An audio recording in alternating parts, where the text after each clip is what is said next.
ഇന്ന് നമുക്ക് ലഞ്ചിനുള്ള കറി ഉണ്ടാക്കാം. ഇന്ന് ഉണ്ടാക്കാൻ പോകുന്ന കറി ആവോലി മീൻ കറിയാണ്. നമുക്ക് നോക്കാം. ആദ്യം നമുക്ക് എണ്ണ ഒഴിച്ച് കറിവേപ്പില ഇട്ട് മീൻ വറുത്തെടുക്കാം.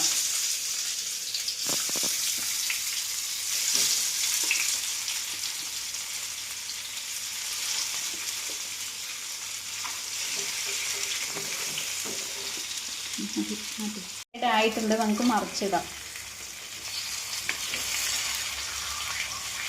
ഒരുപാട് മൊരിയൊന്നും വേണ്ട. നമ്മൾ ഇത് പിന്നീട് നമുക്ക് തേങ്ങാപ്പാലൊക്കെ എടുത്ത ശേഷം അതിലിടേണ്ടതല്ലേ, അപ്പോൾ ഒരുപാട് മൊരിയൊന്നും വേണ്ട. ആയിട്ടുണ്ട്, നമുക്കത് മാറ്റി വെച്ചിട്ട് ഇതിൽ എണ്ണയൊഴിച്ച് ചട്ടി ചൂടാവുമ്പോൾ ഇതാ വെളിച്ചെണ്ണയാണ് ഒഴിച്ചു കൊടുക്കണം.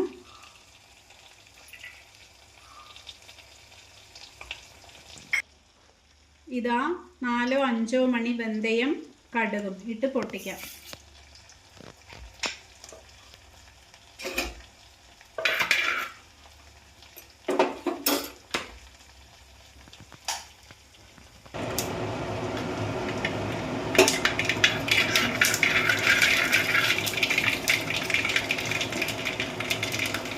ഇഞ്ചി ഇട്ട് കൊടുക്കാം. ഇഞ്ചി ഇതാ ഇത്ര എടുത്തിട്ടുണ്ട്. പച്ചമുളക് ഇട്ട് കൊടുക്കാം. ഉള്ളി ഇട്ട് കൊടുക്കാം. കറിവേപ്പില. ഇത് വഴണ്ട് വരുമ്പോൾ നമുക്ക് ഈ തക്കാളി ഇട്ടിട്ട് ഇളക്കാം. ഉള്ളി ഏകദേശം വഴണ്ടിട്ടുണ്ട്, നമുക്ക് തക്കാളി ഇട്ട് കൊടുക്കാം. തക്കാളി ഇട്ട് എണ്ണ തെളിയുമ്പോൾ നമുക്ക് മസാലകളെല്ലാം ഇട്ട് കൊടുക്കാം. നമുക്ക് കുറച്ച് മല്ലിപ്പൊടി ഇട്ട് കൊടുക്കാം. എന്താ 1 സ്പൂണ്.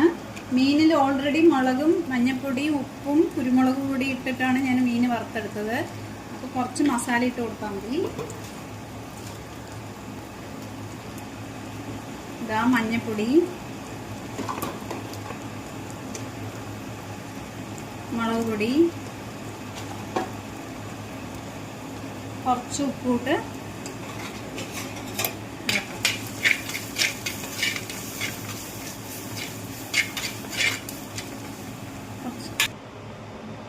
ഇത് ഒരു മസാലയെല്ലാം വഴണ്ട് വരട്ടെ. അപ്പോഴേക്കും നമുക്ക് ഈ തേങ്ങ ചിരകി ഇതിൻ്റെ പാലെടുക്കാം. പുളിയെടുത്ത് വെള്ളത്തിൽ പിഴിഞ്ഞെടുത്ത് അത് അതിലോട്ട് ഒഴിക്കാം.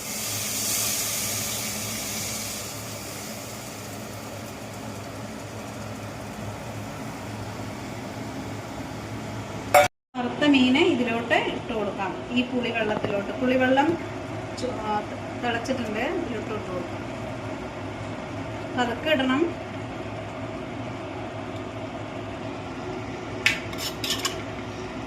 ഇതാ നമുക്ക് ഈ തേങ്ങാപ്പാല് ഒഴിച്ചു കൊടുക്കാം. 1 തേങ്ങയുടെ പകുതി എടുത്ത് പാലാക്കിയതാണ്.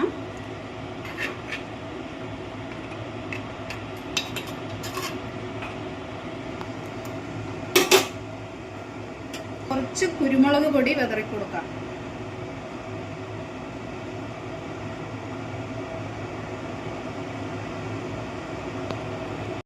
ഏകദേശം ആയിട്ടുണ്ട്, നമുക്ക് ഓഫ് ചെയ്ത് ലേശം പച്ച വെളിച്ചെണ്ണ ഒഴിച്ചു കൊടുത്ത് കറിവേപ്പില ഇട്ട് ഓഫാക്കാം. മീൻകറി റെഡിയായി സെർവ് ചെയ്തിട്ടുണ്ട്. ഇന്നത്തെ ചോറിൻ്റെ കൂടെ മീൻകറി നന്നായിരിക്കും. അതിൻ്റെ കൂടെ നമുക്ക് ഇന്ന് പച്ചപ്പയറുപ്പേരിയും മോരും ഉണ്ട്. ഈ മീൻകറി എല്ലാവരും വെച്ച് നോക്കിയിട്ട് അഭിപ്രായം പറയണം. ട്രൈ ചെയ്ത് നോക്കണം. ഇഷ്ടപ്പെടുകയാണെങ്കിൽ ലൈക്ക്, ഷെയർ, സബ്സ്ക്രൈബ് ചെയ്യാൻ മറക്കരുതേ.